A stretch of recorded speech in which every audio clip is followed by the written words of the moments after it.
Greetings, we are back. This is Noble Promise, day 4 of our reading. My Ancestor speaks the life, death, and spirit of Emmett Till. Yesterday, we completed the other half, second half of a prologue, and today we are going to go into a chapter, our first chapter. A new scenery for you. Let's talk about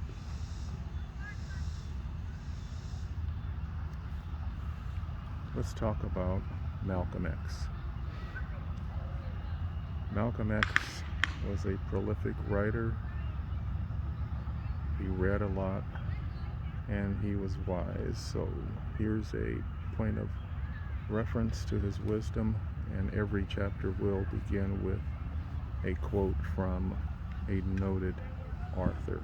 Here's Malcolm X's quote: "If you are black, you are born in jail, in the North as well as the South."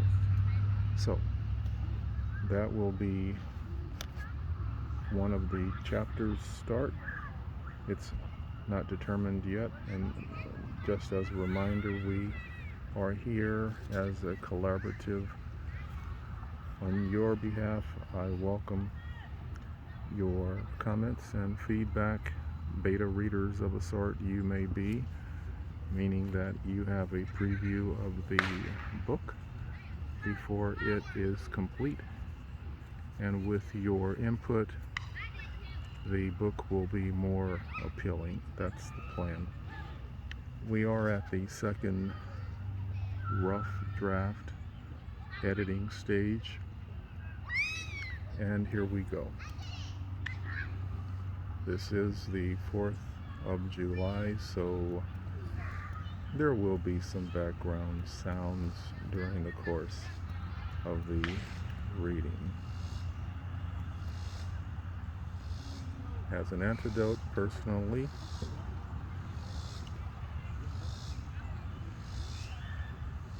well, I don't know which readers and listeners are out there, but if I may, I am not a celebrator, no longer. As a child, of course, we did the fireworks. We didn't know the total history and the context of that which we celebrated. But as an adult, looking at history and looking at the celebration and studying also the history of ancestors in 1776. Well, enough said. Chapter 1. Ancestors like Emmett Till, with their very rich past on earth, give so much to use in our lives. Ancestors, they cry, they nod in agreement, they understand, and they encourage. Their rumbles and whispering tones are a constant.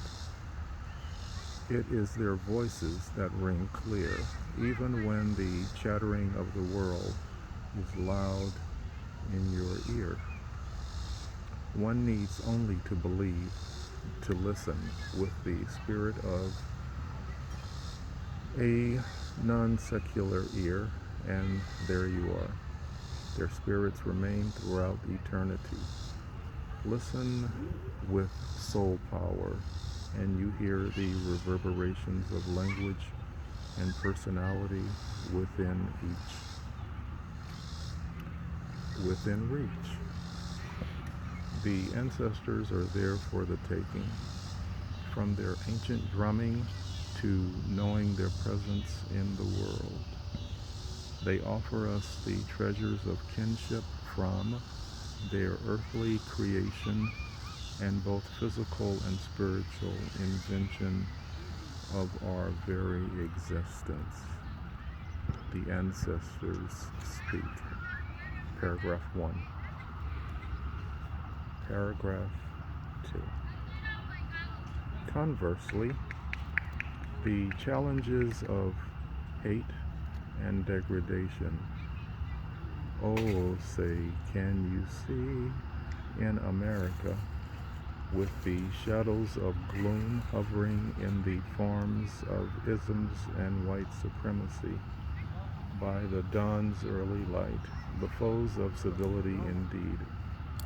Social backdrop. Instead of living in an earthbound utopia, America, for example, and in all actuality, has deepened the chasms of one ism in particular, racism. The invention of mine run amok with supremely disastrous results. Chapter 1, paragraph 3. My ancestors have so many stories to tell about racism, the abnormality of civility and societal bliss, spinning violently with the sensibility of an endless spinning top, like any object or act so designed to repeat itself in movement and intention. Racism too, that senseless spiraling beyond anyone's control. The rhyme or reasons pale to the damage inflicted upon everyone in the midst of its gyrations. In America, it continually rises as a monolithic beacon without redeeming qualification, yet a testament to all who perpetuate the affliction. Next paragraph. The idea that racism is an improvement over not being racist is a far-fetched conniption. When you think of how unsanctioned racism is by the rule of nature, it ranks amongst the most vile and ignorant of interpersonal credos. Beyond the indignity of murder, imprisonment, or some form of barbarianism. Yet each of these are very much aligned with and even fundamental to the evidence of the before mentioned. Yet again, there are even more qualifications to racism. Racism, in its eternal languishing within the spaces of time and effect, contributes to social ills such as the industrial prison complex, political gerrymandering, gentrification, and murders at will by law enforcement unofficials. Paragraph 5. In the wake of racism, bigotry, and hate, the life and ultimate death of a young boy named Emmett Till will be forever linked to such an affliction, raised up and spawned from the Mississippi Delta soil. The same soil where previous generations of hardworking men, women, and children toiled for sustenance, survival, and measurements of freedom. The freedoms earned and as justified as any inalienable right grant all human beings. The freedoms earned and as justified as any of the inalienable rights granted to all human beings. With the grit of their ancestors, they rose to the challenge. Their souls were driven beyond the lives of their parents with the essence to yield new crops of young bodies and minds. All offspring such as Ancestor Emmett Till saw clearer, brighter horizons in full view. They walked head on and headstrong into the cold and heartless realities of repressive dogma and daily regimens of dehumanization. Underneath the broad swaths of in-your-face inequity, the young American Negro children of the era of Ancestor Emmett Till were simply being, existing. They paid dearly, as their parents did too many times over. The vats of blood, sweat, and tears spilled upon the American southern landscape by the time Emmett Till arrived to Mississippi were already immeasurable.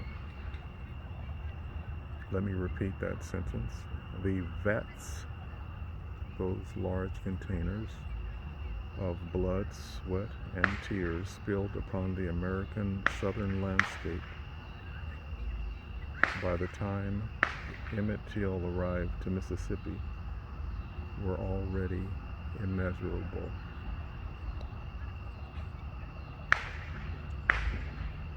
His ordeal would not be the last, but it would spark a new age of enlightenment and reaction.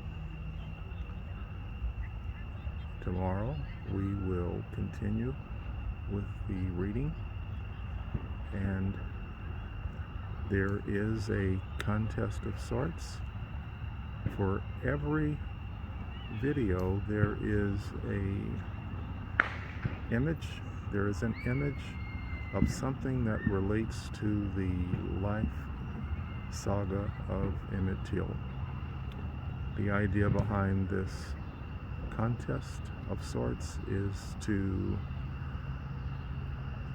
have readers, viewers, itemized list as many noted images with a description of how they relate to Emmett Till's life, death, and spirit. The one who arrives at the most will win a prize. The one who can discern exactly what images refer to him, listing them and describing how you win a prize. That's our mission for July in terms of the contest. I'll be talking about that more.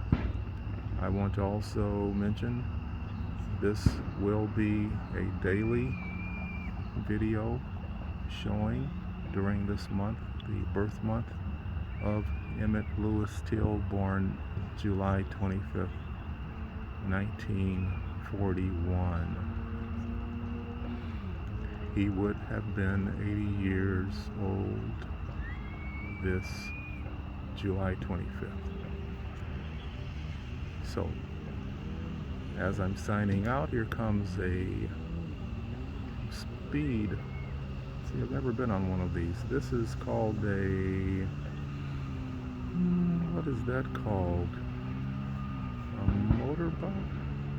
Ski boat? Jet ski. There they go. Signing off. Peace.